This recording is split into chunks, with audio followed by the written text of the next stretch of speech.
ହଁ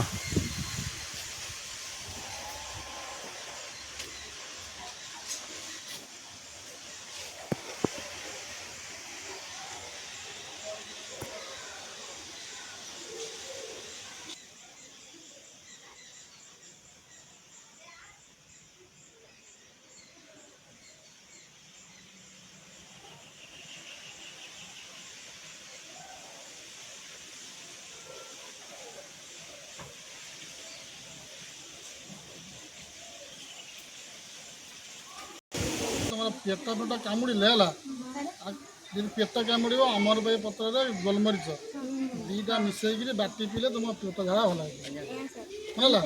ଏଇଟା ହେଉଛି ଆମର ପାଇଁ। ଆଉ ଏଇଟା ହେଲା ହଁ ଏଇଟା ଆମର ପାଇଁ ହେଲା। ଆର ପତ୍ରରୁ ଗଛ ହେ ଆଉ ଆର ପତ୍ରଟା ଏତେ ଉପକାରୀ ତୁମେ ପେଟ କାମୁଡ଼ା ହେଉଥିବ ପେଟ ଗରମ ହେଇଯାଇଥିବ ଆକୁ କ'ଣ ବାଟିକିରି ଗୋଲମରିଚ ସାଙ୍ଗେ ବାଟିକିରି ପିଇବ ପିଇଲେ ପେଟ କାମୁଡ଼ା ହେଲା। ଏଠୁ ଏଇଟା ତୁମର ହେଉଛି ଆଲବେରା ହେଲା। ଆଲବେରା ଏଇଟା ବେଟା ମଧ୍ୟ ମୁଣ୍ଡ ବିନ୍ଧା ହେଉଥିଲେ ମୁଣ୍ଡରେ ଘଷିଦେବ ଅଧ କପାଳି ବିନ୍ଧୁଥିଲେ ଘଷିଲେ ଭଲ ହେବ। ଆଉ ମୁହଁରେ ଘଷିଲେ ତୁମେ ଯେଉଁଟା କ୍ରିମ୍ ମାରୁଛ ଭଲ ହେଲା। ଦେଲେ କ'ଣ ଏଇଟା ହେଉଛି ଜୁଆନ୍। ତୁମର ପେଟ ଗ୍ୟାସ୍ ହେଲେ ତୁମର ଯେଉଁ ତେଲ ମେଲ ଖାଇଲେ ପେଟ ଗ୍ୟାସ୍ ହେଉଛି ଖାଲି ପେଟ ଚୋବେଇ ଦେବ ଗ୍ୟାସ୍ ଭଲ କରିଦେବ।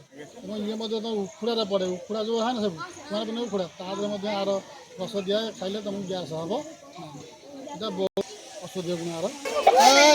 ଏଟା ଶାକାନ୍ଧର ମିଠା କିନ୍ତୁ ଏଇଟା ହେଉଛି ଡାଇବେଟିସ୍ରେ କାମ ଦିଏ ହେଲା। ଏଇଟା କିଛି ନା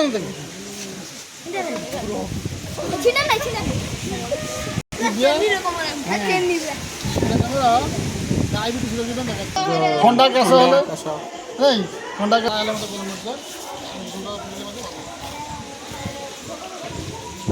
ଗୋଲମରିଚ ଗ୍ୟାସ୍